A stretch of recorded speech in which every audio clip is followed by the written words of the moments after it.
Bismillahirrahmanirrahim. Assalamualaikum warahmatullahi wabarakatuh. Kita ketemu lagi ya, anak bu guru yang soleh yang solehah di kelas online kita. Dan hari ini insya Allah kita akan belajar materi bahasa Indonesia dengan tema materinya tokoh cerita. Pembahasannya masih sama ya seperti di subtema 1. Jadi di subtema 2 ini kita akan mengupas lebih jauh tentang tokoh cerita. Di subtema 1 sebelumnya sudah Bu Guru bahas tentang tokoh berdasarkan fungsi atau perannya ya. Terbagi menjadi berapa? Ya benar, ada 2, tokoh sentral dan tokoh bawahan. Tokoh sentral itu bisa disebut sebagai tokoh utama dan tokoh bawahan bisa disebut sebagai tokoh pendukung. Nah, kalau untuk tokoh sentral itu terbagi menjadi 2, ada tokoh sentral protagonis dan tokoh sentral antagonis.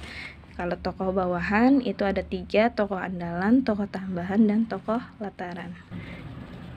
Oke, untuk penjelasannya anak bu guru bisa open LKS halaman 43. Di sini dijelaskan bahwa tokoh sentral protagonis adalah tokoh yang membawakan perwatakan positif atau menyampaikan nilai-nilai positif. Atau bisa disimpulkan ya, tokoh sentral protagonis ini adalah tokoh yang berwatak baik ya. Kemudian ada tokoh sentral antagonis adalah tokoh yang membawakan perwatakan yang bertentangan dengan protagonis atau menyampaikan nilai-nilai negatif. Jadi di sini bisa disimpulkan juga tokoh sentral antagonis ini adalah tokoh yang berwatak jahat. Nah, untuk tokoh utama protagonis atau tokoh utama antagonis ini tergantung dari si penulis ya, mau menyampaikannya seperti apa.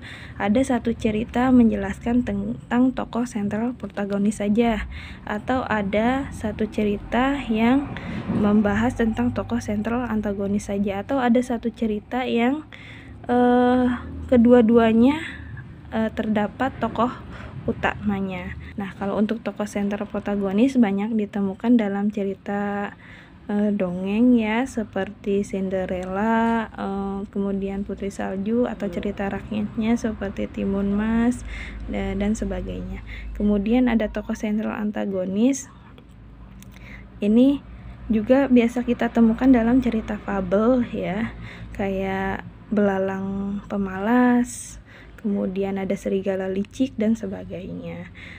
Nah, kalau untuk dalam satu cerita ada kedua-duanya tokoh utama, sentral protagonis atau tokoh sentral antagonis, anak bu guru tahu nggak cerita Bawang Putih dan Bawang Merah? Nah, kalau nggak tahu silahkan nanti cari tahu ya, dibaca.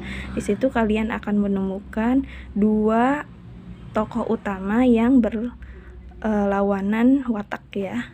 Tokoh sentral tokoh utama protagonisnya itu si Bawang Putih dan tokoh utama antagonisnya itu si Bawang Merah. Jadi seperti itu ya pembagian dalam tokoh berdasarkan fungsinya. Kemudian dalam tokoh pendukung ya, tadi terbagi menjadi 3, ada tokoh andalan, tokoh bawahan yang menjadi kepercayaan tokoh sentral ya, baik protagonis ataupun si antagonis. Nah, kalau tokoh andalan ini gimana ya istilahnya, di sini pendukung. Dia tokoh pendukung tetapi banyak muncul dalam cerita ya. Anak bu guru pernah kan lihat film Frozen ya, cerita Frozen di situ juga bisa kalian simak atau amati ya. Ada manusia salju itu, guru lupa namanya siapa ya. Manusia salju itu bisa disebut sebagai tokoh andalan dari pemeran utama ya. Kemudian ada tokoh tambahan. Tokoh tambahan ini adalah tokoh yang sedikit sekali memegang peran dalam peristiwa cerita, tetapi dia sesekali muncul dalam cerita. Nah, kita angkat satu contoh cerita dalam cerita Cinderella. Di situ Cinderella kan punya ayah ya, ayah kandung. Nah, itu bisa disebutkan sebagai tokoh tambahan ayahnya tersebut. Kenapa? Karena hanya muncul sesekali saja atau 2 kali gitu. Yang ketiga, tokoh lataran adalah tokoh yang menjadi bagian atau berfungsi sebagai latar cerita saja. Biasanya untuk tokoh lataran ini melibatkan orang banyak.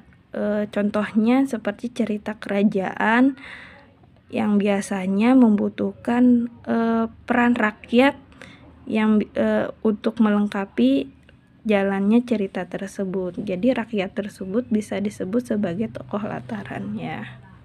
Jadi kita bisa simpulkan untuk tokoh tambahan atau tokoh lataran ini jadi hanya pelengkap dari si cerita.